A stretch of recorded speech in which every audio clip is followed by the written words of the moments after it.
Hello everyone, welcome back to another video. In today's video, I'll show you how to stop TikTok from zooming in on photos. Let's get started. First, open the TikTok app on your phone. Tap on the plus icon to create a new post.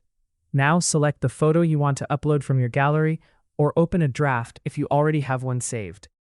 Once you're on the editing screen, look for the editing options on the right side and tap on Edit.